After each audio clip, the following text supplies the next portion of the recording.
All right. All right. It should be back. Is it back? All right, we're back. We're back. We're back. We're back. Refresh. We're back. Refresh. Refresh. Refresh. I restarted it. I went straight. I don't know what the fuck is going on, but IRL Toolkit is so busted that I had to fucking turn it off and on again and go directly to the Twitch servers, okay? I don't know what the fuck that was about. But that was insane. That was so goddamn annoying. Guys, it's not the new computer. It is the fucking servers. It is the server that myself and the server that IRL Toolkit has an easy vulnerability to manipulate, so I wouldn't use it until the issue is fixed. Yes, it is because, chat, listen to me, okay? It's not the Nelk boys. It's not anything. It's literally IRL Toolkit. We trouble fixed everything, okay? We fixed all of the issues. The only reason why this issue is happening right now is because of IRL Toolkit, okay? What I've been using as IRL Toolkit is the reason why this shit was busted, okay? That's it. That's it. Refresh.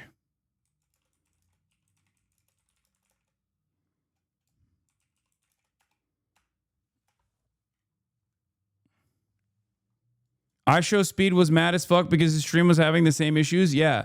Anyone that uses IRL Toolkit has experienced these same issues, okay? Anyone that's been using IRL Toolkit has been experiencing the same fucking issues.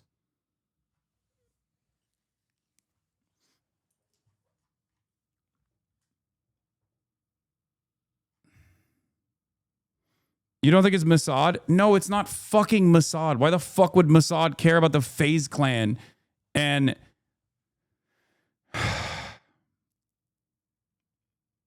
are you using Toolkit? Aren't they being ransomed? It happened with Keizo. Guys, I don't give a fuck who the Nelk boys are talking to. Shut the fuck up, okay? Please stop. Jesus Christ.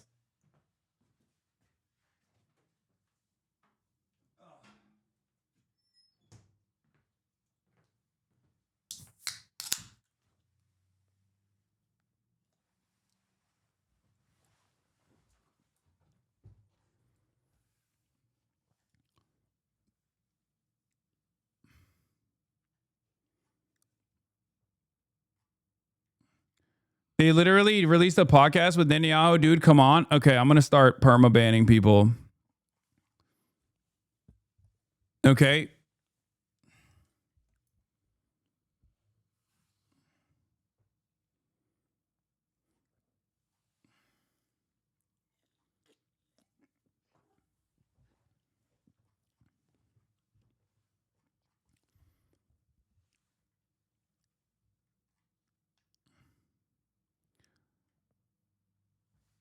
Kaisenas said IRL Toolkit was getting DDoS. Yes, it is because of IRL Toolkit.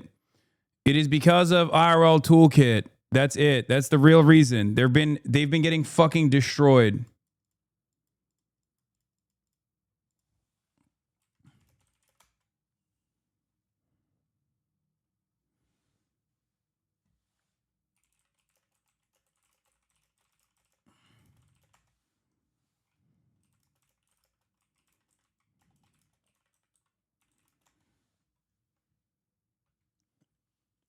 What's the workaround? I'm directly beaming it to the Twitch servers, okay, instead of using a middleman. The middleman that I use is IRL Toolkit.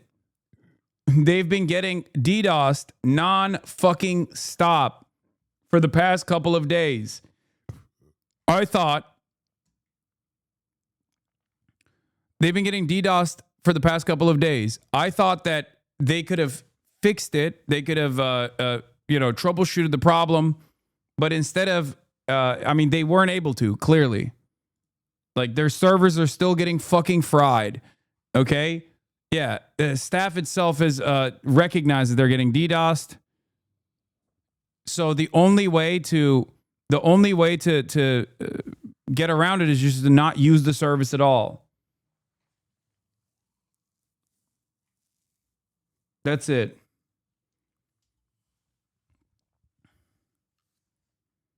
It wasn't the ISP. It's not the computer. As you can see, there is no issues now. That's because I did a full break. I cut the feed.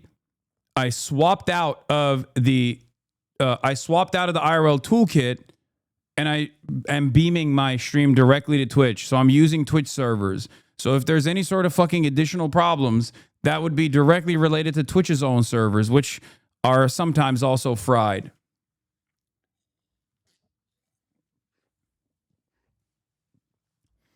It seems... Here's a possible workaround from ChatGPT. Thanks, chatter. I already did that possible workaround.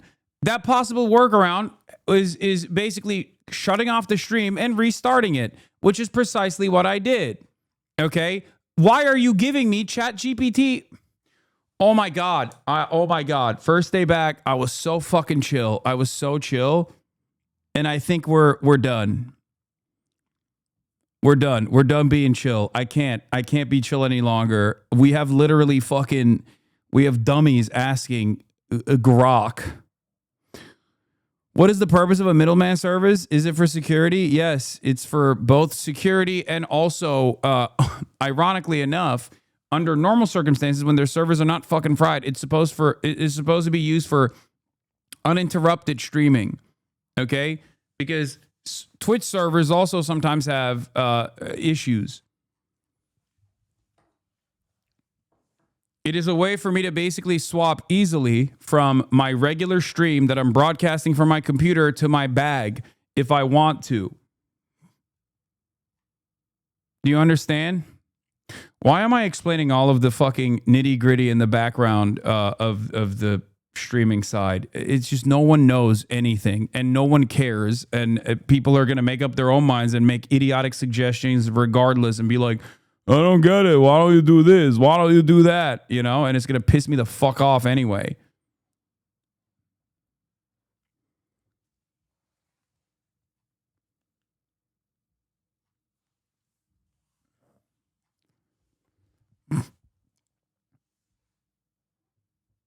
I don't usually Sam, but I'm very frustrated. You didn't challenge him on calling Zoran an anti-Semite, and I probably need to log off before you ban me. Here, I'll give you a day off anyway, because I don't even fucking know. I didn't even watch the interview, dumbass.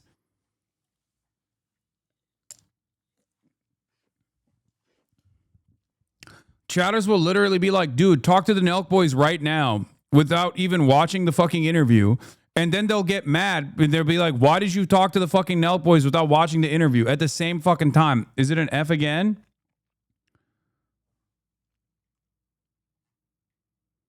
Can you ban me too? No.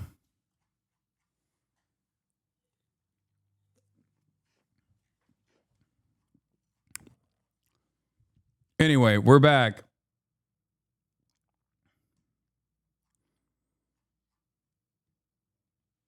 Okay.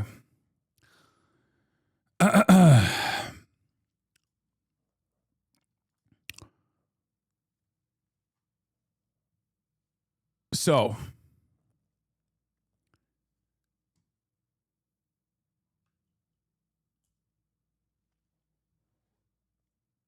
how was your little small vacation? Really good, because I probably would have killed myself if these issues that just happened took place if I hadn't taken 3 days off. I'll be real with you. I probably would have gotten permanently banned off the face of this earth if I had just continued streaming throughout the weekend, and then I had this fucking issue. I would have perma effed. Okay.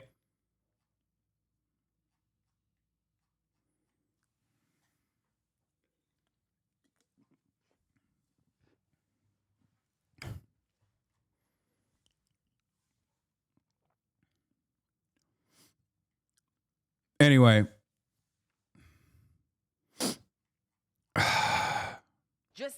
We're going to talk about the Trump-Epstein situation. Because when I was about to go on my 3-day break, the Wall Street Journal released new information that they had found that detailed Jeffrey Epstein's connection to Donald Trump in a more meaningful fashion. Okay? And we're going to talk about that. Donald Trump since then he wrote like this bawdy, salacious letter to Jeffrey Epstein celebrating his 50th birthday. It was very weird. But also on top of the weirdness of the Trump letter, he turned around and basically denied the entire thing and said he's suing Wall Street Journal, which is very stupid.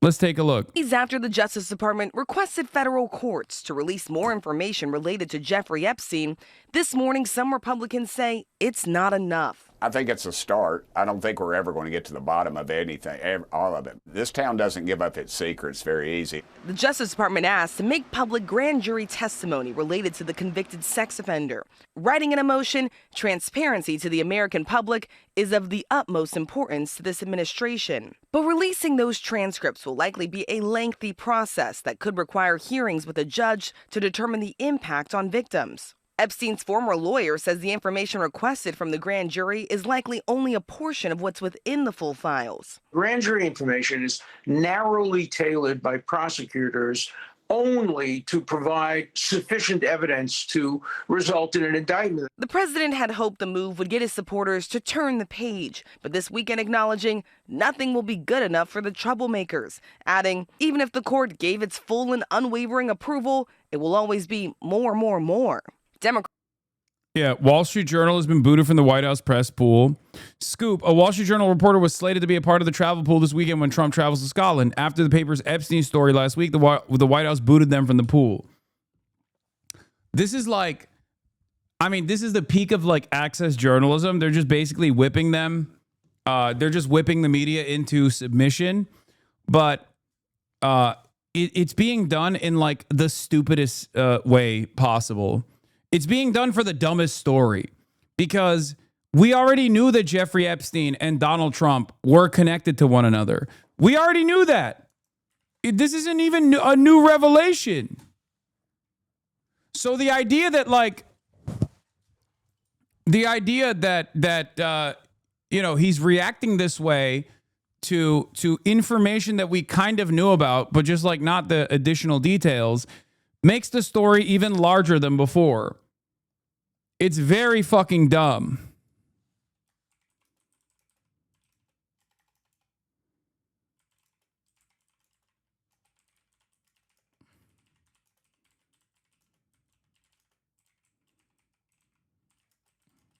Hold on.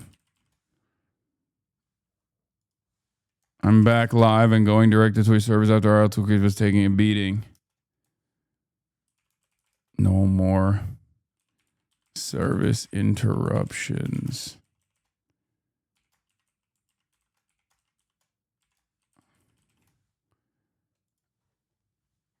Okay. No, I have not gotten to the Jube video yet. There's so much happening that I haven't even been able to get to the Jube video, which I will eventually. Okay, just calm down. I got Ryan Grimm texting me about the Nelk boys, being like, who the fuck are these guys? Concerned that people are gagged Trump is a liar after a million pics of him with Epstein and all the things he said. No, that's what's so fucking crazy about this story, is that it's such a stupid thing to get mad about because everybody knows you were pictured with Jeffrey Epstein like 45 times, dude. What do you mean? This is from the time period where you were still very much openly friendly with Jeffrey Epstein. So, like, there is the pre-2002 Jeffrey Epstein relationship and then the post-2002 Jeffrey Epstein relationship. And it's so fucking strange to me that Donald Trump, who has been pictured with this guy who literally said nice things about him in the media when talking about how he loves young girls just like I do. All this stuff is now fucking mad that there was more revelations from the detailing the extent of their relationship, giving us a fuller view.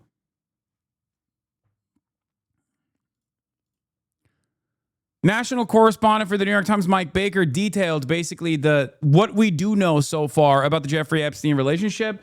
And I'm obviously going to get into it, but it's like incredibly dumb that he's trying to sue the Wall Street Journal and claiming that claiming that he didn't actually send this message to Jeffrey Epstein for his birthday is so stupid, because in the process of this coming out, we found out that Trump is, as a matter of fact, a doodler. Because he was like, I've never written pictures. Like, that was his first response to it. His first response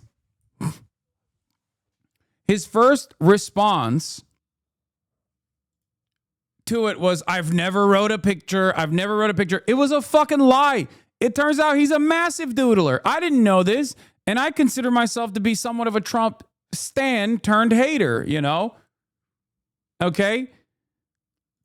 He actually drew quite a bit. At first, I thought I thought that it wasn't just a pure dictation, and that like he probably got someone to draw a naked woman, and then maybe he signed the pubes of the naked woman, which is the extent of the Wall Street Journal discovery. But like now I realize he doodles so much. He definitely fucking doodled.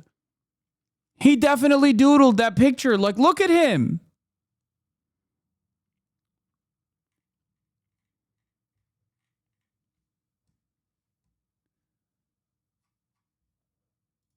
It makes no sense.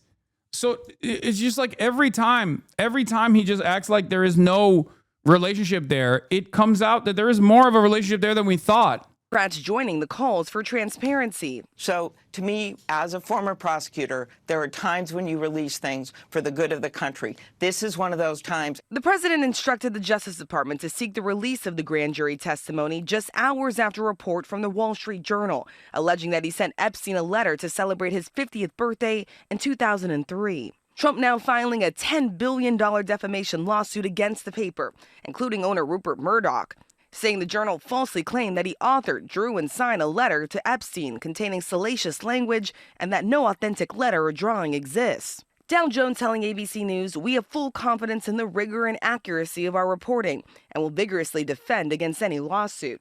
ABC News has not confirmed the existence of the letter.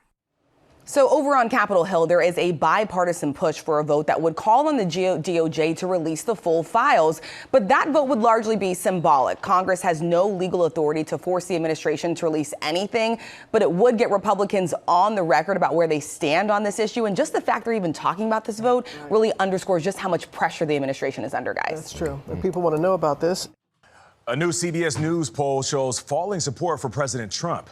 He now has a 42% approval rating. That is a double-digit drop since February. He has lost support on issues like immigration and the economy.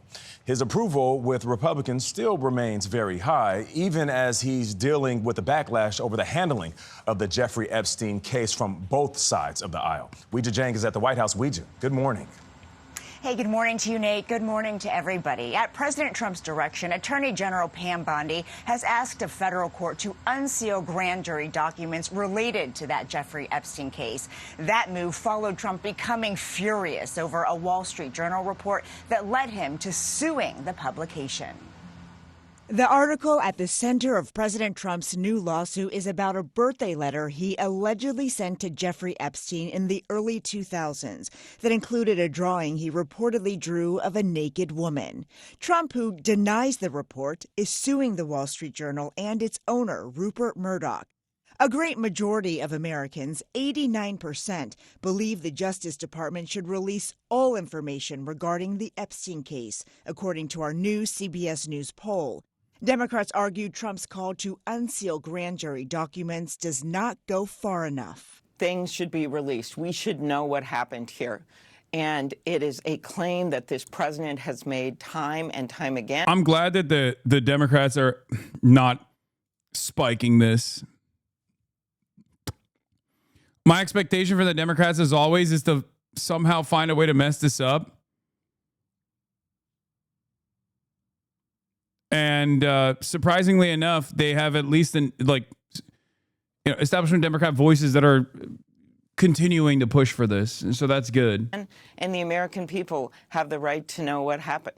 Just over 1/3 of Americans say the Epstein case matters a lot when evaluating President Trump's presidency, and only 11% of Republicans. This is distracting from the focus on the things that the American people voted for in 2024. A top issue. Yeah, in an effort for this to not muddy the discourse surrounding Donald Trump, my man has tried his very best to move on from this and basically pump as many stories as possible into the media. Part of that is culture war issues surrounding teams and what they should be named, and hyper focusing on that. I think there was the Indians back and forth going on, Coca-Cola, cane sugar, shit like that. Just actively trying to move the conversation away. Auto pen, Biden's auto pen, and now I guess he's released MLK assassination files. He's just trying to flood the zone. They're trying to flood the zone with as much with as much information as possible. Another thing that he's doing now is hitting the. Another thing that they're doing now is also talking about Obama's involvement or whatever, trying to claim that Barack Obama was thwarting democracy and the democratic process by trying to trying to stop Trump from being president or some shit. Remains the economy. 70% of people say the administration is not doing enough to lower prices. 61% believe they are putting too much focus on tariffs. And 60%. He said you're trans if you care about this. Wait, what? No. What? I saw one of the Nazi accounts, that Surf's account. That's a Nazi account, not Surf's TV, not our boys, but the other one. That's like a prominent neo-Nazi on Twitter, because that's just a thing that happens now. Trying to be you're actually a trans and soy if you care about the Epstein files.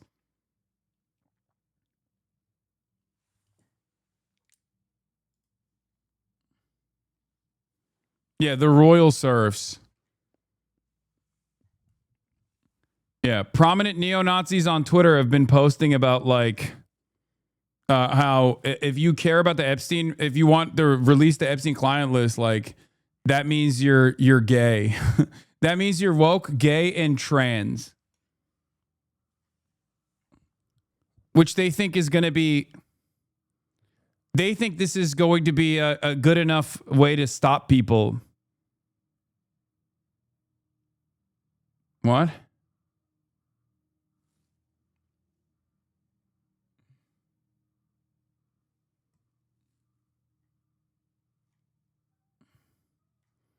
Does no one have the fucking link I'm looking for? Yeah, oh, here it is. Zaid Jelani posted about it. So anytime the admin does anything wrong, they're just going to jangle some immigrants or trans people in front of their base. Huh? Trump and his admin promised something. They went back on their promise. We want the list. Hey, guys. No. Look no further. It turns out it's trans to care about the Epstein list. And that's a bad thing as well. You're woke, gay, and trans. Of course, back then, you weren't woke, gay, and trans. Epstein definitely had a client list and didn't commit suicide. 7/6/25.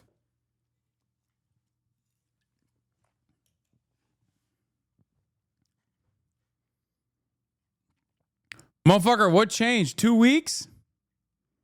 2 weeks, dude? So all it was for Trump to just turn around and flip the switch? That's what this is?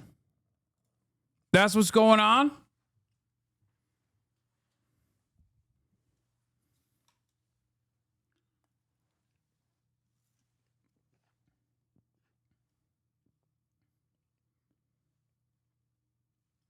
Maybe this is just him saying he's woke, trans, and gay. 2 weeks ago, he was woke, trans, and gay. Now he's straight.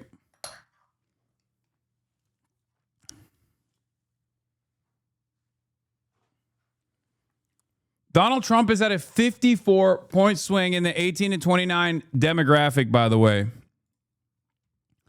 Trump's approval trends among ages 18 to 29. Early February, his approval rating was 55%, plus 10. Now in July, his approval rating is 44, minus 44. Do you understand? His disapproval rating shot up from 45% to 72%. It is a net 54-point negative swing. Can't wait for every fucking dumb fuck slop tuber piece of shit that has been suckling on the teat of this administration to start quickly turning around. I'm sure that they'll start with the Epstein stuff as a reason for it, and they'll move on. Just wait. I told you all this shit was going to happen, and it's happening now. I told you. Did I not fucking tell you that eventually when Trump starts doing his fuck shit, that people would inevitably realize, like, maybe this is not the solution to all of their incoming problems, to all of the regular material issues that they are experiencing? No, you didn't. No, I didn't. No, I didn't. Motherfucker, this is literally what I kept repeating over and over again, that the pendulum would swing back. As soon as people realize, like, oh, the trans stuff didn't actually fix my fucking paycheck. The immigration stuff didn't actually fix my paycheck at all. And that maybe these guys are not actually packing up these like pedophile decapitators or whatever. And they're simply just going to the fucking farms. They're simply just going to the farms and doing dragnets. How many times did I fucking say that? Throughout the goddamn election cycle, too. I told you over and over again that the Democrats need to visualize what mass deportations look like, because Americans at that point, did not understand what 20 million migrants getting deported looked like.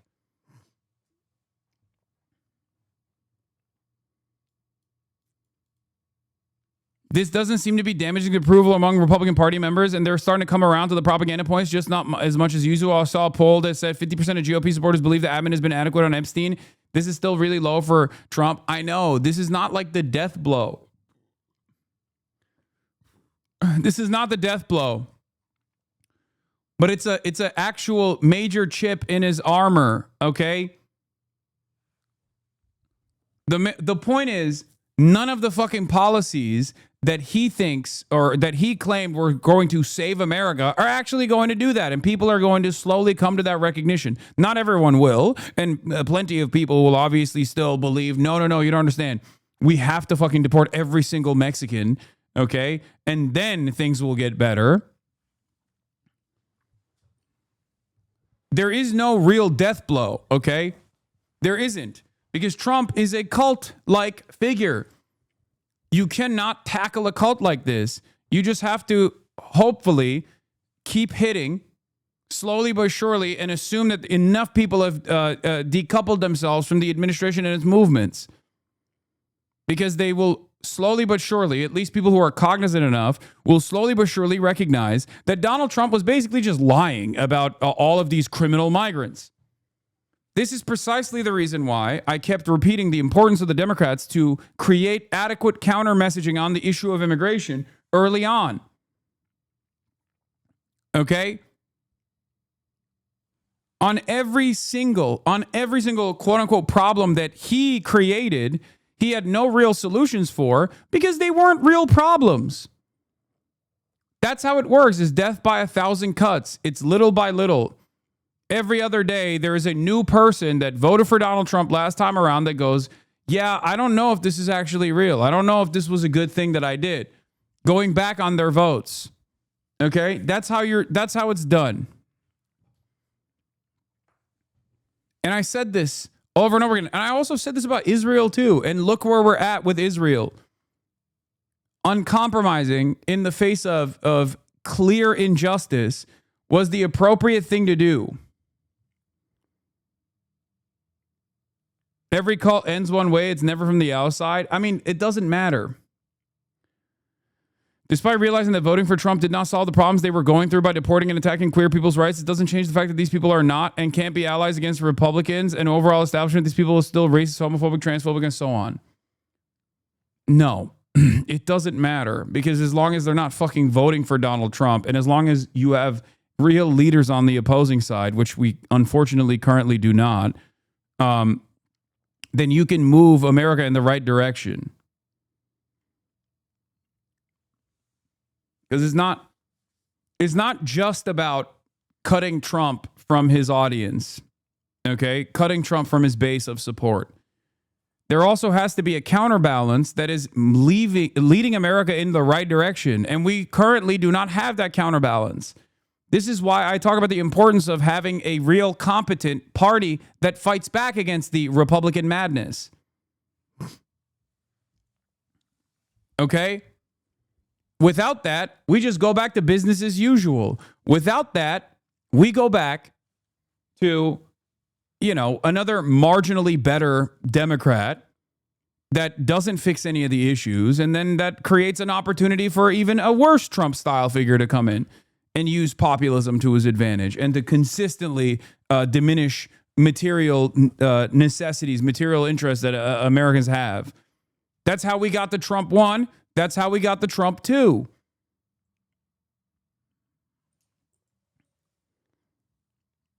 That's it.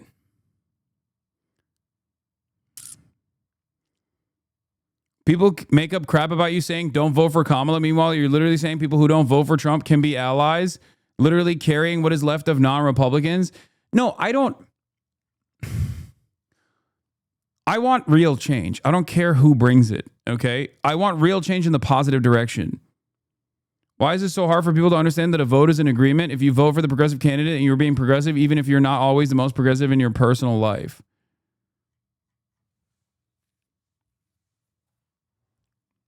I'm not saying these guys who are cutting off their ties with Donald Trump are going to fucking magically turn around and be like pro-trans advocates overnight, okay? That's not going to happen. It's going to take quite a long time for a lot of people to understand that getting mad at trans people is simply a distraction. That's it. That's all it is. It is a very effective tool that the right uses all the goddamn time. And unfortunately, when there's nothing on the counter messaging side that says, hey, this is a simple distraction. Trans people are just like your neighbors. They're just like you, okay? They have the same exact needs. Like, they're not magical, mystical beings, okay? They still have to fucking pay rent. They still have to go work at McDonald's. They still hate their boss, okay? When grocery prices go up, they also suffer, just like you do. And any conversation that chooses to separate them from you is stupid. And it's being used as a simple distraction to make you hyper-focus on these people, to make you feel like they're weird, they're different, they're degenerate, they're destroying American civilization. Meanwhile, the people that are telling you that they're destroying American society is the people most responsible for destroying American society. And they don't want you to pay attention to that.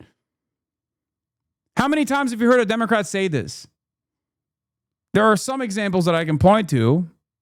But how many times has a Democrat come out and been like, guys, this is fucking ridiculous? What the fuck is a trans swimmer in a high school swim meet done to you? Why do you fucking care about that?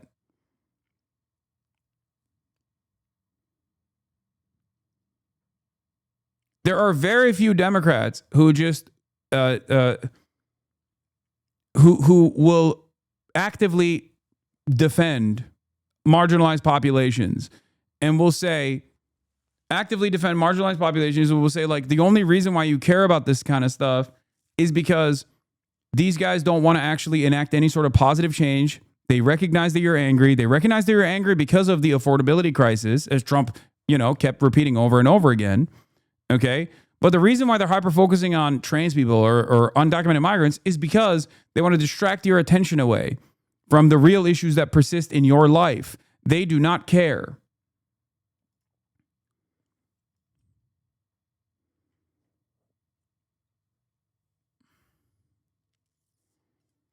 They do not want to solve any of the problems. They do not want to solve the affordability crisis. So they just keep shifting your attention and your priorities away to groups that are not responsible for the affordability crisis at all. No, they are truly bigoted. Bigotry is not an intractable position. It's not an unchangeable, unyielding position, okay? Everyone is bigoted one way or another. It's fucking entirely stupid to be like, no, they're just bigoted. Who gives a shit? So is your dad. So are you, I'm assuming, in certain instances. You have to be more understanding of people, okay? It's learned behavior. What are we talking about? I guess I should just like shutter this operation, you know? What do you mean? Why am I doing what I'm doing? If, you know, it's impossible to make people change their minds on issues. Oppose new tariffs on imported goods. On Face the Nation, Commerce Secretary Howard Lutnick insisted the public would come around. You know, the president figured out the right answer and sent letters to these countries, said this is going to fix the trade deficit. This will go a long way to fixing the trade deficit. And that's gotten these countries to the table. President Trump has sent dozens of letters to U.S. trading partners out. Let me spell it out for you. It is mental complacency and ignorance. Yes, a lot of people have it, but aren't negative and self-righteous about it. Okay. So? Lighting tariffs they will have to start paying on August 1st, now less than 2 weeks away. As for that Wall Street Journal fight, the publisher says they have full confidence in the rigor and accuracy of their reporting and will vigorously defend against any lawsuit. Gail? We thank you. Jeffrey Epstein's ex-girlfriend speaking out tonight. Stacey Williams, a former Sports Illustrated model who dated Epstein in the early 90s, has spent time with both Epstein and Donald Trump together in one disturbing alleged incident. Why would Wall Street Journal publish that? What do you mean? I mean, it's newsworthy at a time when people are calling into question Trump's involvement with Jeffrey Epstein and how involved he actually was with Jeffrey Epstein. I think it's perfectly appropriate to uncover new information about that level of involvement, which is precisely what's going on here.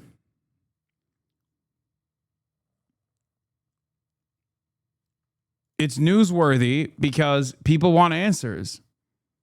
And Trump's response to the Jeffrey Epstein stuff, to the Jeffrey Epstein client list and his and standing in opposition of like more information coming out. Yeah, but it's owned by Bezos. No, Wall Street Journal is not owned by Jeffrey Bezos. It's owned by Rupert Murdoch. What you're thinking of is the Washington Post. Okay. Williams went public with last year before the presidential election. Williams says Trump groped her in front of Epstein at Trump Tower in 1993. Here's what she told our Sunland Sarfati when she first broke her silence. The second he was in front of me, he pulled me into him, and his hands were just on me and didn't come off. Then the hands started moving, and they were on the side of my breasts, on my hips, back down to my butt, back up, sort of. Then they were just on me the whole time. Ugh. And I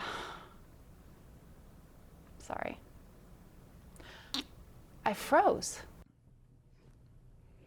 Williams also claimed that Epstein and Trump looked at each other and smiled during the alleged incident, which Williams says she now believes was coordinated and, quote, some kind of weird, twisted game. Trump denied Williams's allegations through his campaign at the time, which said in part, quote, it's obvious this fake story was contrived by Kamala Harris's campaign.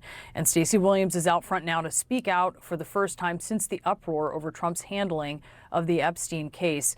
Stacey, thank you so much for joining us tonight. As you know, Epstein is dominating the news once again, and his relationship with Trump is under scrutiny.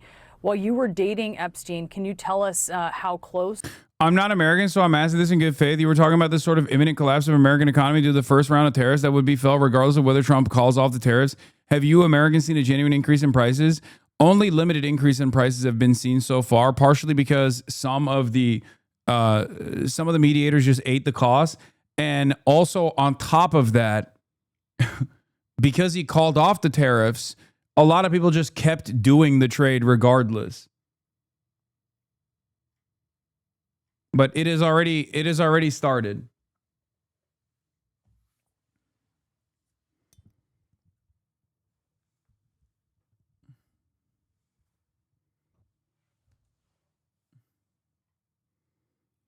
It has already started, regardless of the fact that Donald Trump actually scaled back on the tariffs in spectacular fashion, only to restart it over and over again. But because of the inconsistency, it seems that a lot of people are still trading.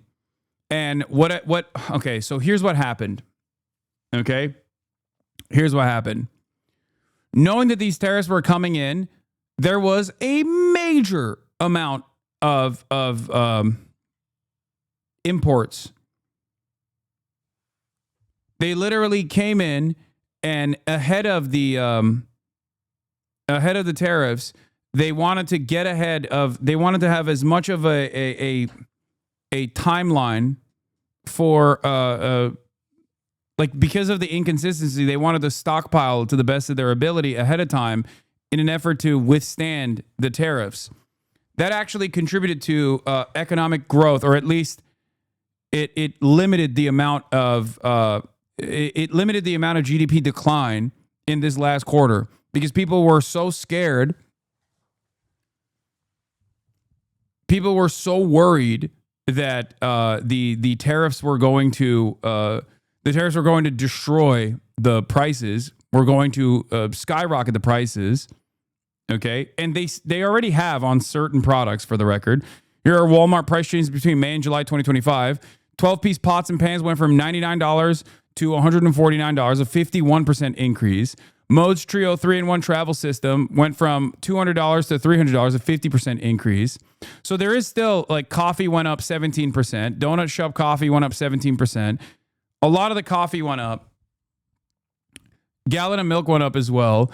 But having said that, the reason why in the first, the reason why there wasn't as much as a noticeable blip is because they stockpiled like fucking crazy ahead of time, knowing that, or banking on the hope that Trump would inevitably back away from the tariffs. So by the time they ran out of supply, instead of hitting a major price shock and hiking prices up and adjusting it to the tariffs, they would be able to basically overcome this. Regarding that chatter to help you, econ friend went off on me about this. He said a massive imports happen ahead of tariffs, enough for 3 to 6 months for a lot of industries. Then he folded, but not on everything. What we're seeing now is things like coffee, meat, and especially appliances going up. It's the start. If August 1st happens, it will accelerate, as no one has supply bank now. Yeah.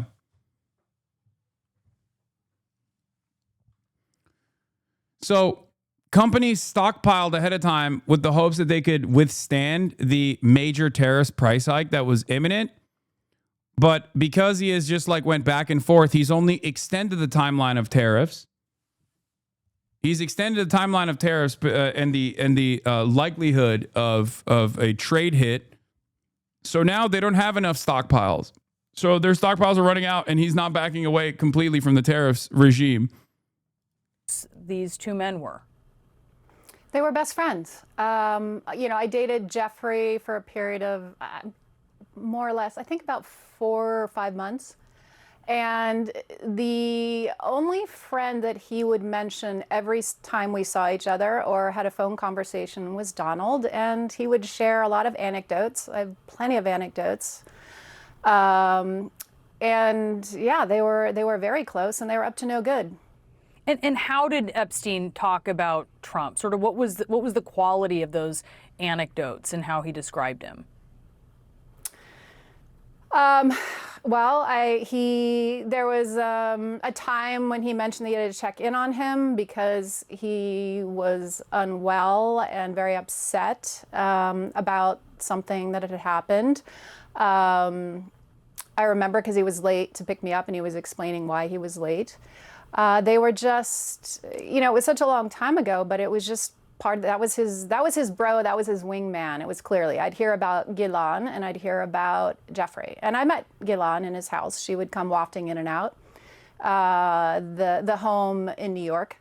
So he was clearly just someone that he talked about all the time. And again, I met Jeffrey the second time, and we started dating based on, it's Ghislaine, but she's saying Ghislaine, which is probably still better than the way I say it, which is Ghislaine. So I can't fault her too hard. The reintroduction that happened at the Plaza Hotel at a Christmas party in 1992 that Donald Trump threw. And they were very, very close. So let's talk about this incident, alleged incident in 1993, where you say that Trump groped you in front of Epstein. I do want to note that CNN has spoken to 3 friends of yours who confirmed that you told them about this alleged incident over past decades. Can you tell me more about what happened that day and particularly how Trump and Epstein interacted? Yeah, and before I get into the details of what happened, which, obviously I told you guys and I've shared with multiple outlets, the specifics of the assault that happened, I want to point out that I was polygraphed before I did all this by one of the most renowned examiners in the world. Michael Wolff has hundreds of hours of interviews with Jeffrey Epstein where Jeffrey confirmed to Michael what the 2 of them did to me long before I came out and told you all of this. So those are 2 critical data points that you need to have. Wait, I've been saying jizz laying around my parents this whole time because the way you're pronouncing it is, you're telling me is wrong? Yes. Jizz lane. And now I'll is walk wrong. you through what It's happened. Ghislaine. I was dating Jeffrey.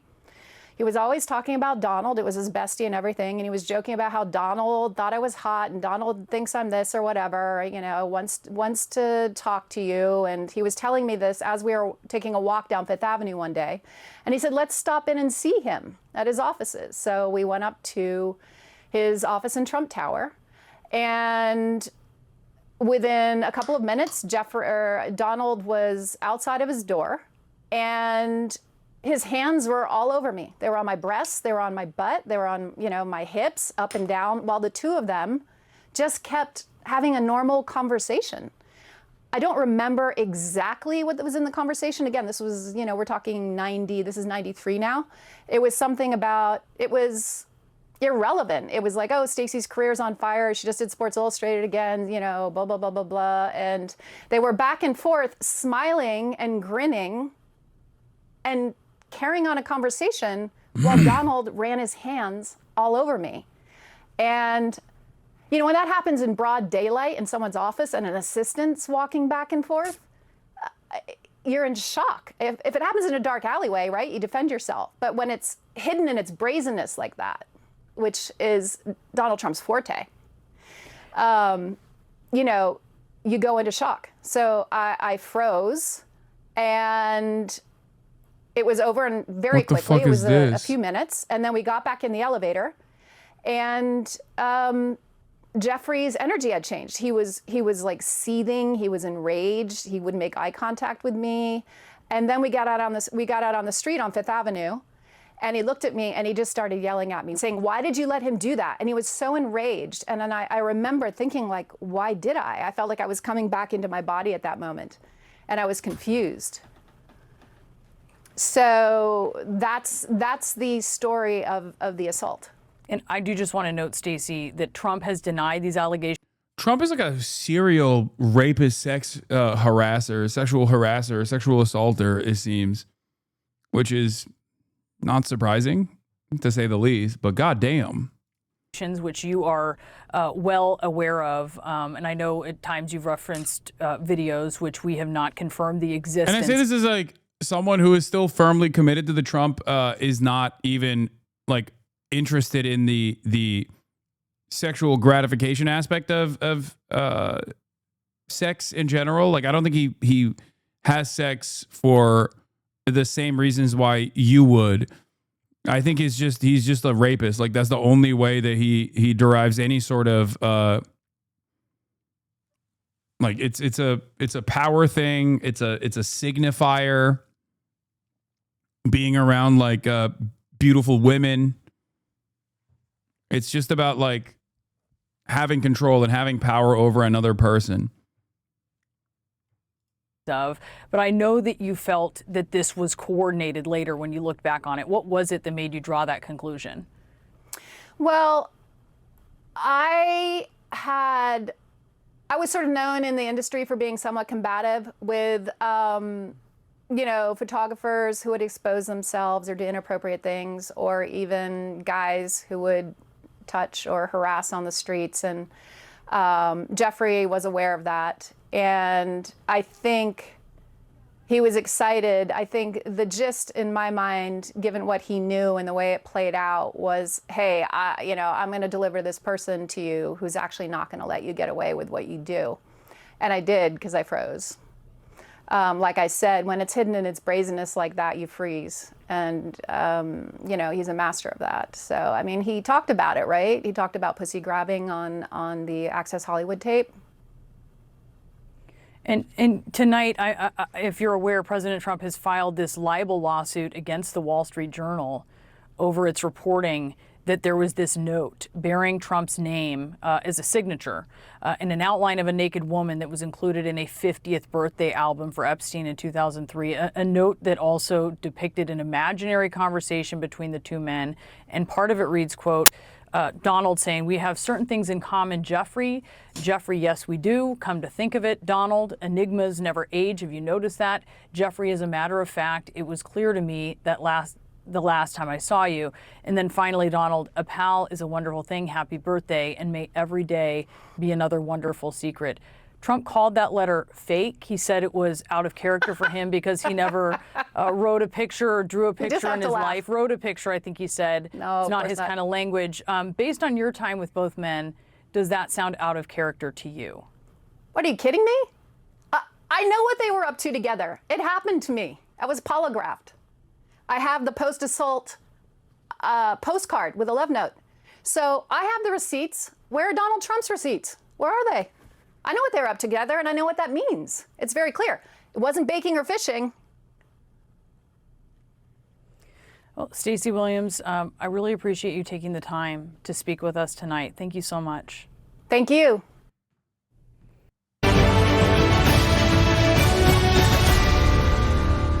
The Trump administration's handling of... Damn, that was loud. Okay, I'm going to talk to the Nelk boys again now that I fixed my issues. Hold on one second.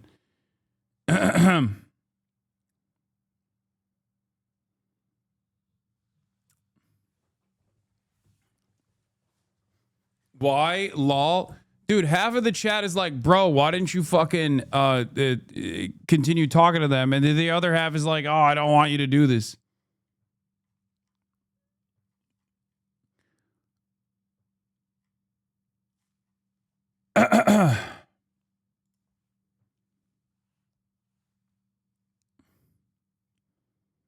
It's not 50:05? What do you mean?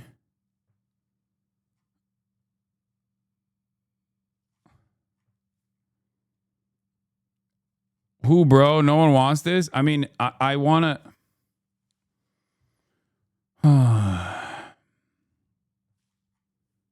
Hold on.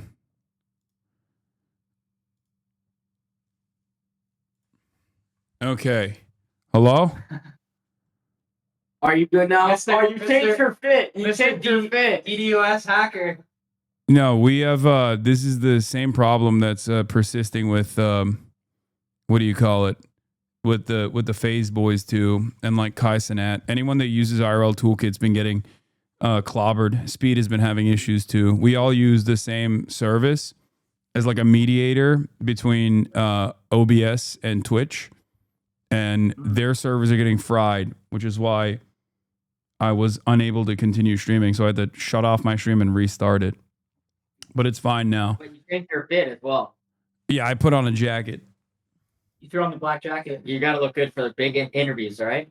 Yeah. No, it's cold in here. All right, so we were talking, for those of you in my chat who are just tuning in, I'm talking to the Nelk boys. They interviewed war criminal with an arrest warrant out by the International Criminal Court, Benjamin Netanyahu, the Prime Minister of Israel. This is part two of the conversation that we were having. So, I was giving you guys an analogy, a hypothetical. Hold on, Hasan, 1 second. No, hold on. I told Hasan one thing. Hasan, you want absolutely nobody in here, even if they're allowed on Twitch? Real quick before I cut you off. No, I can't. I can't have someone who is not allowed on Twitch to be on the call. Then I'll get banned. What about Adam Friedland? Oh, Adam Friedland's fine. Yeah. What? Yeah, of course. Let's spice it up for part 2. Okay, we'll bring Adam in now. That's not spicing it up. No, it's not. It's not. Adam's not gonna spice it up. Adam is a comedian. He's funny. Adam is also a good friend of mine. That's what I mean by spice. Hasan, go ahead with what you were saying. Okay. So, I mean, he's not gonna spice it up, but he will turn the conversation into a silly direction. But what I was asking you guys is the reason why I said Adolf Hitler is because it's a comparable crime, right? We were using that as an analogy. I was using that as an analogy because, like, we both understand that he did a horrible crime, the Holocaust, and that it is comparable to what Benjamin Netanyahu is doing. Wait, did I lose you guys? What the fuck? Hello? Oh, God. I think they opened up another chat. Jesus Christ. Okay. Hello? I've never had... bro, what's good? One second. Turn on your camera. What up, Adam? Me? Adam's No, camera's Adam, on. you're fine. I think it's just us. My camera's on. I can hear you. Dude, I've been editing. We're fixing it. We have our guy. We have our guy doing this shit remote. Okay. Aaron, is that you? Adam, what's going on, bro?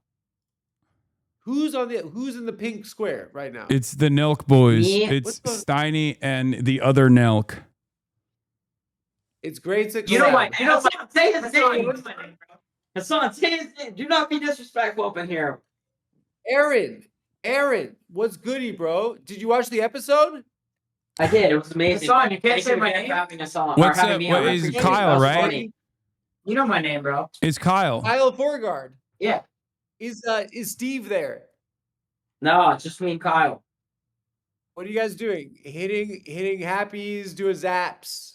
Dude, I No watched zap. so much of your guys' stuff for like 2 weeks. What's No going on? zap Why do you want me tonight. to understand? What's going on? Oh, by the way, Aaron, Hold you up. bitch ass. Our guy's just fixing this shit right now. No, I want to tell Aaron something. My guest this week is G Herbo, and you were talking shit to me that rappers would never accept me, and he's by far he's accepted me. I love G Herbo. It's also G Herbo. The H is silent, bro. What? The H is silent. It's G Herbo. But yes, I love him. Yeah, we're very good. We text and stuff. Can you guys see us? No. What is going on right now? How do you know Hasan? That's a real question. How are you and Hasan allies? I know Hasan from the Bund, from the workers, the People's Workers Party. Damn, we're actually getting gifted. We're actually getting subs during this. Shout out Jenny, full send community. Okay, so Adam. Why can't I see you guys? And why am I on this now? Give us. We're gonna get in there in a second. But Adam, we have Hasan's here.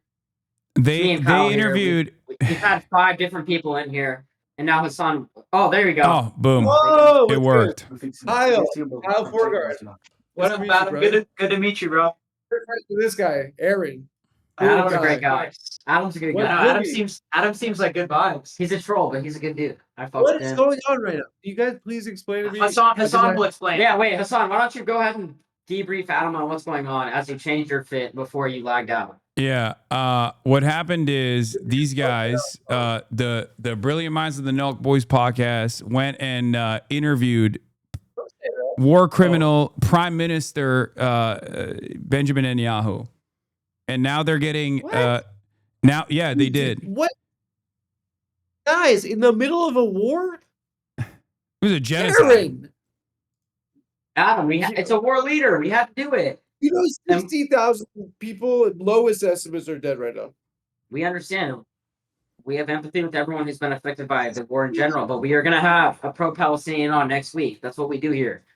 We do not. He's charged with as a war criminal by the ICC. You could have Slobodan Milosevic on. We would have a lot of people on. We would have anyone on. They said they would have. They said they would have Adolf Hitler on. No, we did not. We never said that. Hasan. Okay, they said they would have Osama bin Laden on, but not Adolf Hitler. Okay. We said Answer it was me. active. Too long ago. I'm It's too catching up. I'm hypothetical catching up right question. now. And did you press him? Did you like you dunked on him or something? We asked him what was his response to starving children in Gaza. Could he have stopped October 7th? Is he looking to have regime change in Iran? And we told him that Americans don't want to see another regime change war in the Middle East. We told him We asked him why he wanted to be They asked him if he was starving children in Gaza, and he said no. It was Hamas starving children in Gaza, Adam. Wait. Answer this. Hasan, did they glaze?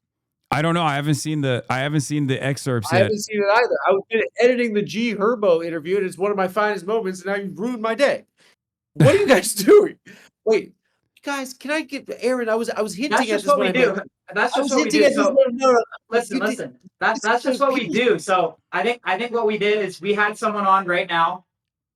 But he a watched wanted. Aaron. Let me finish. Let me finish. He watched 4 I want to tell podcasts and Hassan, did too. one- Adam. I think Let this me is finish. actually going to be a great thing. If everyone thinks we have such a big platform, would you guys agree or no, Hassan? Yeah, you guys have a decently Otherwise, sized people wouldn't be platform. pissed. People wouldn't be pissed, right? If we didn't have a big platform. So if we have No, such I a think big people platform, your fans would, depending on how they feel about it, they probably would be. Right. So right now we just had Netanyahu on. A bunch of people watched it. I think a lot of people saw through what he was saying. Now already on the same day, we've had 3 people on with complete opposite viewpoints: Hassan, Sneeko, Myron, Nick Fuentes. So Okay. Don't loop me in with those guys. Let me finish. Don't put me in the same category as these guys. Viewpoints of Netanyahu. Let me finish. So already we've had 4 people with opposite viewpoints on the very same day, and then the next episode of the Full Sun podcast, we're gonna have someone very, very reputable with the complete opposite viewpoint of Netanyahu.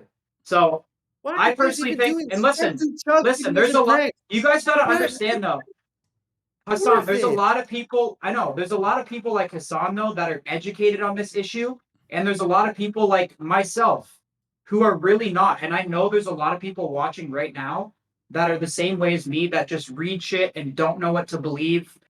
And if you read stuff and you really don't know what to believe, like I know Hassan, that might be tough for you to understand because you're so educated on the topic. Yeah. But there is a lot of people that don't know what to believe. I know, but so that's I why think what we're doing is you're giving more reason as to why it's airing out- bad that you guys interviewed him. No, though. we're not. Because I No, think that's people the are gonna problem listen to because Netanyahu, they're already listening to you, Hassan. A lot of people in our audience have honestly never heard of you, and I'm sure likewise they've never heard of us, so they dislike us. So we're putting you onto our audience now, and they're hearing your point of view. And then next week on the podcast, they're going to hear someone really reputable with the complete opposite view of Netanyahu.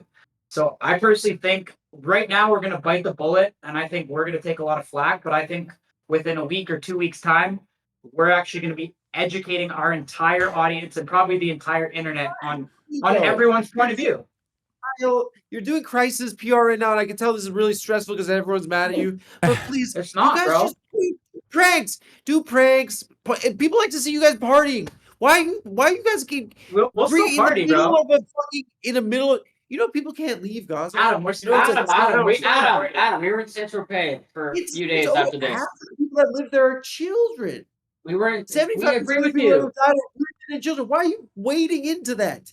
People like you guys because they like to party. You hit zaps. You do happy dads. You guys are fucking chill. I like to see Steve will do a chug. Just do it. Why are you touching that? Not everything is. I agree. You know what? Adam's right. We don't have to. It is a brutal blood. It is blood. See, it is violence. Adam, that's the problem. Why that's are you guys? guys? I'm gonna tell you something. I'm gonna tell you something. We're gonna. If you're not qualified to don't touch it. We're gonna drink. We're gonna hit zaps, and then we're also gonna interview fucking world leaders. When it But comes it's to not. it, we're gonna It's do not all just like, three. dude. You're not like interviewing the prime minister of Albania. Okay, you're like, this is a guy. This is not. If you did that, no one would. You wouldn't have to. You wouldn't be doing this video or this video call anyway. If you were doing that, nobody would give a shit. We plan to do the stream. You can check my story. We plan to do this before we. And Hassan, you're coming in here all hot, but it's like, bro, we told you exactly what was gonna happen. I texted you ahead of time. I know, but we're gonna have someone who's pro-Palestinian on the other side. Okay, but that And you're doesn't coming in that here with doesn't all this change the animosity, and dynamic. it's just like, dude, I found you're out trying to about it. press I us in found out front of about your the interview audience, you're after trying to you had prove a already point, but it's conducted like, it. you haven't even watched the episode. You're trying I to know, come but in if here you and were just to press the if fuck you out were of to us. have asked me You're ahead of time, I would have uneducated told just you as not to much as do we it. are. Even if he watches it, he'll still think the same Listen, thing. No, I know, but I'm I've just watched trying so to much, impress him. I've watched so much now. I love you, boys. Listen, boys. This is let's zoom out. This is a problem with today, with our society. Like even the fact that you're talking to Sneeko and Myron from Fresh and Fit, like that's not like these are content creators. These aren't fucking historians. Yes. These are people that like.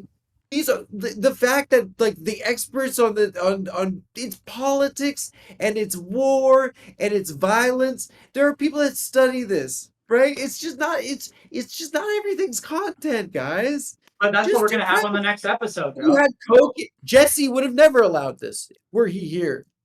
Jesse, he Don't told hit me me he with watched that. this episode. I don't know enough about the Nelk history. I don't know about the Nelk history to know what Adam is saying, but it seems to be impactful. That's one thing about Adam is he will fucking know everything. That's good. Do you think that they just didn't realize? You think that you think it's banality of evil? Guys, there's a book by this lady Hannah Arendt that I want you guys to read. The Banality of Evil. And I want you guys to get back to me on it. Because it's sometimes like it's sometimes I'm doing a podcast. It's just a podcast. But you don't realize that there's like a gravity there. There are powerful people wanting access to your fucking platform that have an agenda. It's just like when I was asking about like Zuckerberg, right? He like his stock plummets when he's like doing the censorship around COVID, and then everyone's like, "You're anti-free speech Democrat," and then he puts a chain, he gets muscles, and then his stock goes back up. But like it's this everyone that says you're an anti-free speech Democrat is like, "No, you're sick because you do bow and arrow." But he's like he's going on podcasts now because it's his stock price.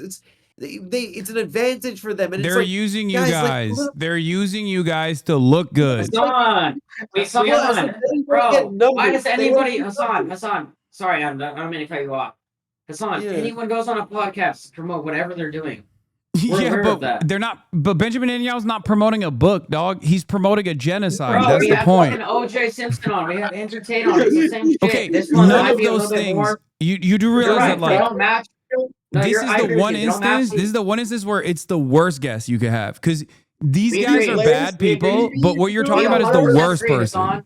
It's the most hated man on the planet. But Hassan, we agree. But also, if we're going to do it, then who's not going to do it? I'm gonna hook your ass up. I said BB to that guy Yossi, who's your Mossad handler, and Aaron said, "Who's that?" He didn't know that. He didn't know that he's named BB. That's protecting. No, you said who's that, which is good. I mean, like, guys, it's like unless you know, like, it's wading into fucking like it's violence and they're bombs and No, Adam, rubble. you're right. You're right. You are right. We don't have to definitely do realize that. content about it. You don't have to do like we're gonna fucking collab with him. We're gonna collab with BB and Bonnie Blue. Guys, it's ridiculous. It's ridiculous. It's just a way. It's a sign of the world nowadays. It is. Adam, you would have him on in a heartbeat. To be honest. Adam, you would have him on in a heartbeat. If you had the opportunity, you'd have him on in a heartbeat. So don't try. BB?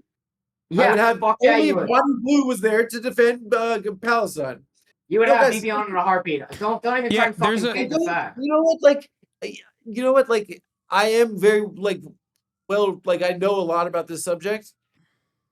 You know, that even maybe is a step, a shade beyond. It's a little bit like it's very painful for me. Aaron, your grandparents were the Holocaust, right? Okay, please. Yes. Our parents' generation, right? We're told that like we have to protect these people, and if we don't protect these people, the Holocaust will happen again. I'm Jewish, by the way, Kyle. I don't know if you could tell. I don't really read as Jewish, but okay.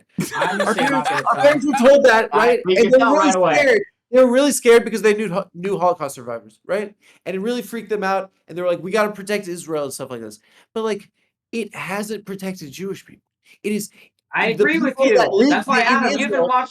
it's been a failure of a project. Think about the way Jewish people were treated prior to the Holocaust. For 1600 years, we were losers. Everywhere we went, they said, "Go away." Everywhere we went, they were killed. It sounds a lot like the Palestinians. Because Adam, they I'm are gonna tell people you that this. are dispossessed, and everywhere they go, they get killed. And if we Adam, can't see listen. ourselves in that, it's a shanda. Adam, Hassan, I'm gonna tell you something really quick. I don't agree with Netanyahu. I disagree with a lot of things he's doing. I think he's acting. It doesn't matter. I think in certain aspects he's acting the same way as Hamas is.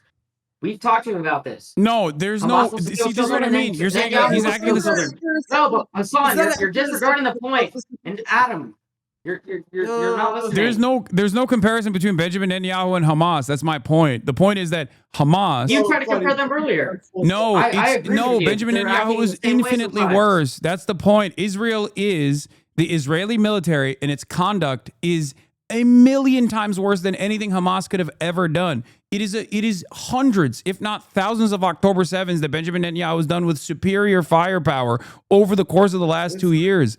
There's a mass starvation happening. Israel is the much more powerful entity in this process, and it's backed by the most powerful country on the planet, the United States of America. Yeah, There's a I country think where bottom people line, guys, on the there's Full Sun occupied podcast, territory we're where willing to people have don't have anyone right on the to planet. self-determination. That's just the, So that's just the only the way way to it think of is. it. All you have to think of it is in this way: you have the longest occupation in modern history, right? And you have a group of individuals that don't have a right to self-determination. They don't have a country, right? And it's been this way in Gaza since 1967. Okay, in Israel, it's a country. They're in the United Nations. They can vote in their government.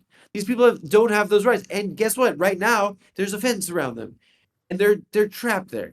It's not a one-on-one. You don't even have to it's literally. Hamas is better than Israel. You don't even have to frame it that way. That's just the situation with the Palestinians and the Israelis, right? Who are like living on either side of that fence, and it's just like, guys, like I get what you guys got to be fucking stressed as shit right now, but like it's just like Adam, we're good. Trust. It's not. Get in trouble for anything else.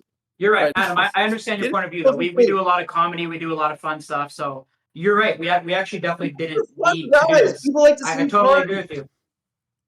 There is no good guys. purpose. There's no good purpose to fun. interviewing Benjamin Netanyahu unless you're like literally there to fucking laser him or directly arrest him and send him to The Hague, which is not going to happen under any circumstance, especially not inside of the White House. So the only thing that happens here, even if it's a failure overall because of how fucking how intensely disliked Benjamin Netanyahu is, the goal on his end was to basically use your platform in the same way that they use CNN. So in a way, you guys turned into CNN. I don't think that we've already talked about this, but I don't think just because we platform people, they fall for everything the guest says. And this is the perfect example. I know that, and they clearly aren't, and people Bill, are read the comments. going to be more mad at you guys as a consequence of like interviewing. Yeah, they're gonna be mad at us. Yeah, my point is that if you're asking me about the morality of it, there were journalists that were implicated and also charged with crimes in the Nuremberg trials for literally participating and doing propaganda for the Nazis, right? So in that regard, if you were to ask, will there ever be a Nuremberg-style trial for Israel? I don't know. Probably not. Okay? That doesn't mean that the crimes are not comparable. And that doesn't mean that your moral culpability in this regard is not close to what those guys did. I'm not saying that you guys are going to be tried in the Nuremberg-style trials, but the moral culpability is still there for not, for conducting an interview such as this one. I can definitely understand your perspective, Hasan, for sure. I just think that, that's just what we're gonna do with the Full Sun Pod. And I don't know, maybe we got to get a little better at grilling them, or maybe next time when we have a guest like this, we can hit up people like you, Hasan, and get what you would ask and stuff like that. But no, Benjamin Netanyahu is never entering the same room as someone like myself. If I were to be in that room, he would not do this podcast with you, or maybe they would assassinate me. Let me ask you something, Hasan, why wouldn't you do someone from both sides? What do you mean? I mean, we've already debated this. But if you could do Netanyahu and do somebody else, why wouldn't you do that? But, I don't think that there's both sides in the situation. There is the perpetrators, like that's why I'm saying it's like akin to interviewing Adolf Hitler. Hamas, and you can do Netanyahu. There is no both sides in the situation. That's why I'm saying it's like interviewing a concentration camp survivor and then interviewing Hitler. You know what I mean? Is there both sides in the situation? No. interviewing the leadership of the Jewish partisans in World War II versus interviewing Adolf Hitler or like one of his loyal advocates or whatever is not comparable. There are no both sides in a genocide. That's why it's a genocide. It's such a big crime that it doesn't even justify a genocide in retaliation to said genocide. It's the crime of all crimes. Guys, I think you're getting in the weeds a little bit, right? It's not about. No, I mean, but no, I'll be honest. Hassan makes if a great point. you guys are well known not for politics, right? And it's like, unless you're not gonna research more and get ready. Look, you're Rocky. Guys, just like politics sucks, right? I got made fun of for liking it when I was a kid. It should go back to fucking being like for losers, right? Everyone's into fucking politics now. It sucks. It's just like you don't have to purport to like that to know about it, and just like leave it to fucking like the fucking Wolf Blitzer. You know, it's just it's not. Everything is content on it. Whatever fucking happened. Whatever fucking happened with Wolf Blitzer.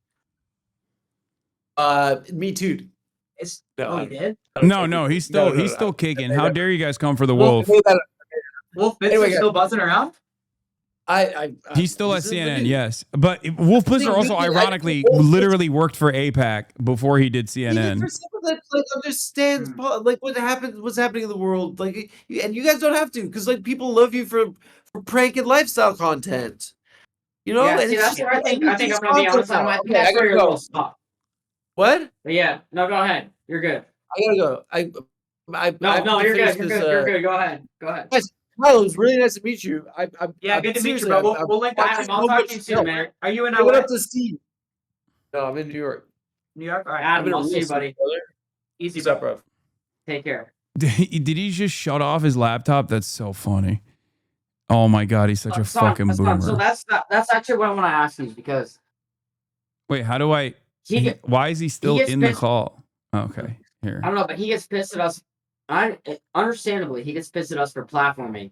But that's what I'm trying to figure out is like, when are we supposed to say no? When are we supposed to not do certain things? I mean, look, there are certain people. There are certain people that that not everyone is equipped enough to be able to talk to, because that conversation, instead of being a productive one, turns into one where they could just like do propaganda and use the platform that you have to get their message across.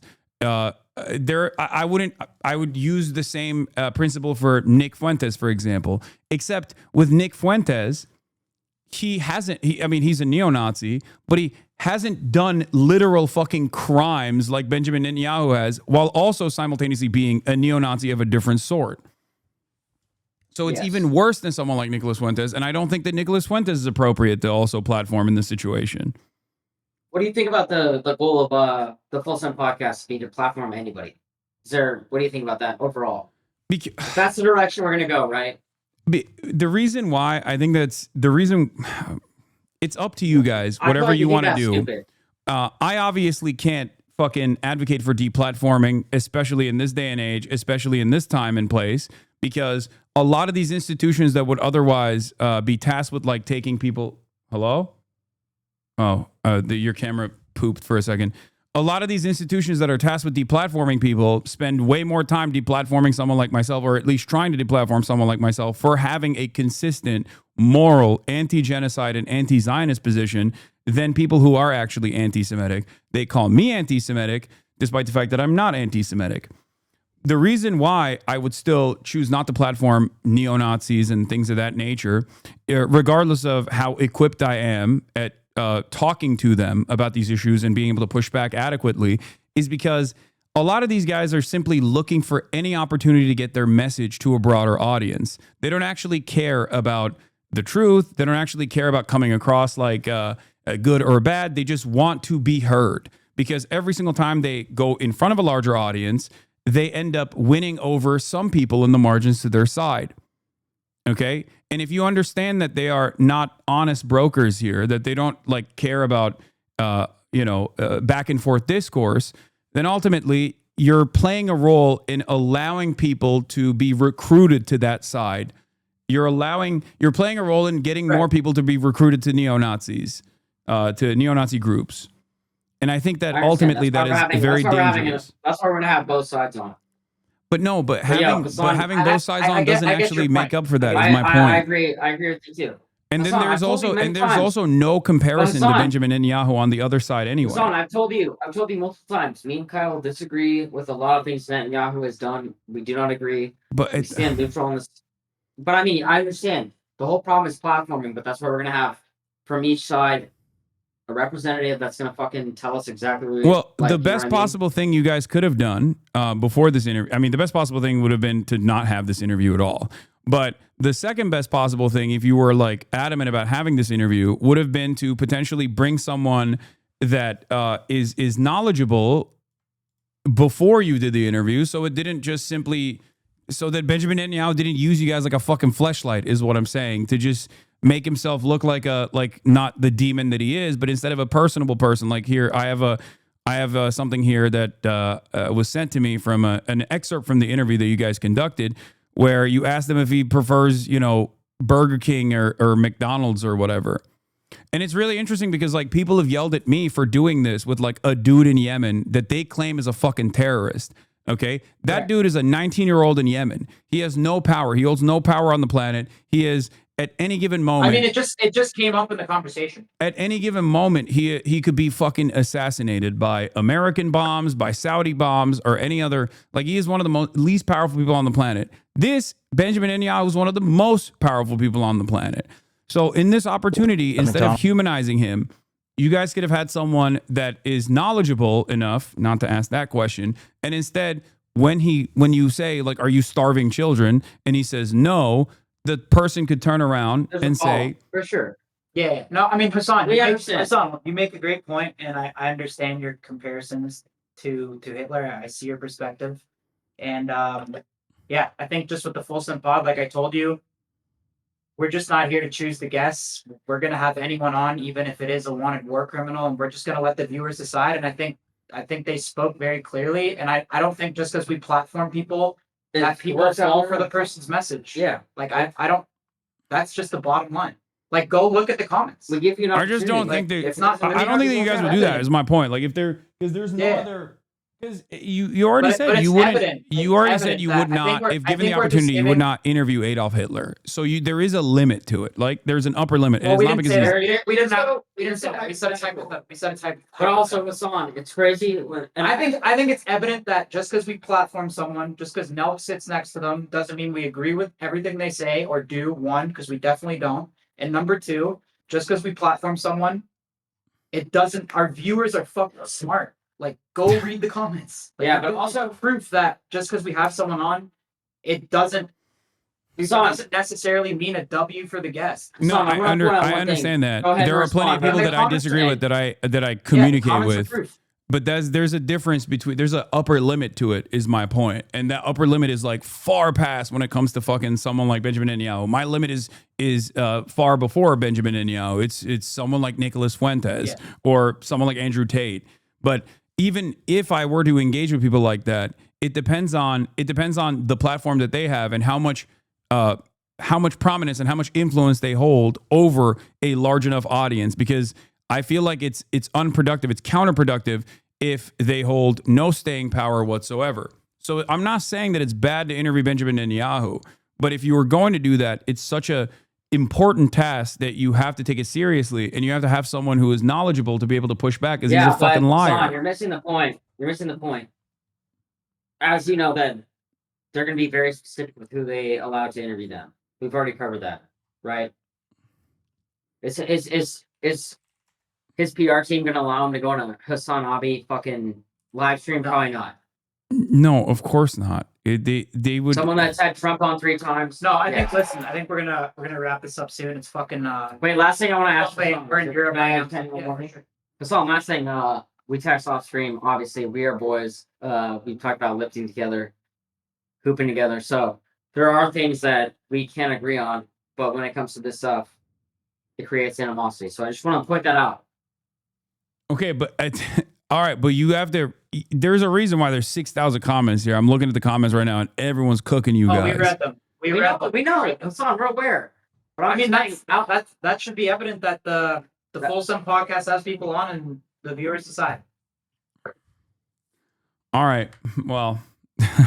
Yeah. All right, good But luck, Hassan, guys. Hassan, we You should have appreciate- Gabor better than, Mate, or Gabor Mate is a Holocaust text me. survivor. I'm gonna have Steiny. I'm gonna have Steiny text you, and if you Okay, I will. I will send you people to interview. But if you were to ask me ahead of time, I would have told you not to do this interview. For the record, I only found out after you did this interview. But when you texted me, and he said, "Yo, you had so and so on the podcast!" Exclamation point. Was that more of a shock or Yes, what was that? it was a shock. Shock factor. Okay, making sure. Hassan, thank you so much. All right, bye, guys. Talk to you soon, bro. All right, take care.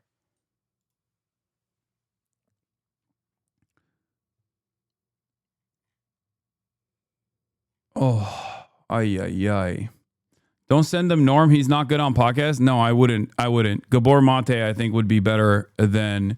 No, I think. Look, I'm gonna be honest. I think they realize they bit off more than they can chew because they bit off more than they could chew because like everyone's cooking them.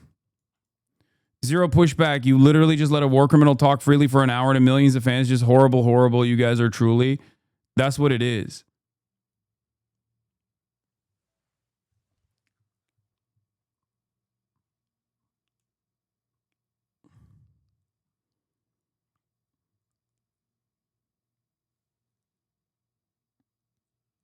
They're just tanking the fucking backlash because they think it's content. They know exactly what they're doing. Yeah, I think they just don't give a shit, ultimately.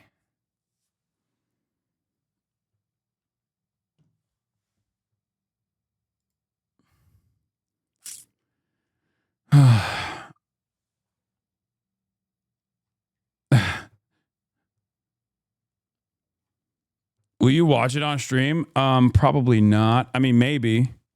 Just not right now. There's a bunch of other stuff that I need to cover than, an hour and 13 minutes of Benjamin Netanyahu trying to present himself as like a human being.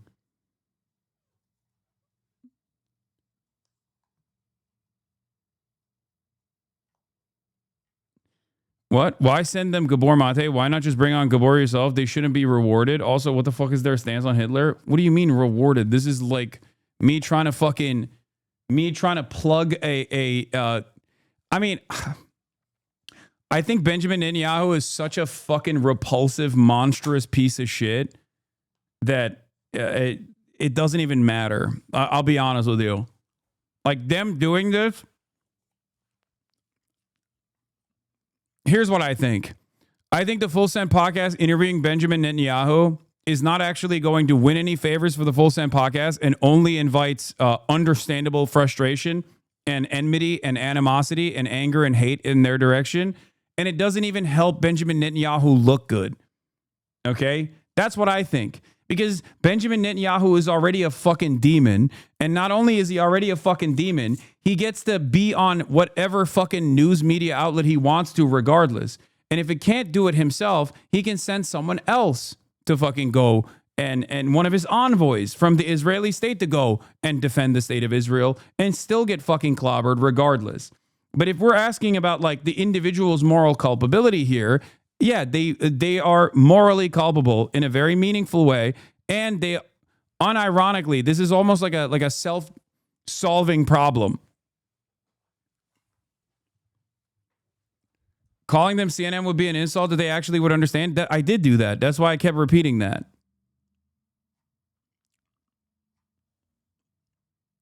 That's it. So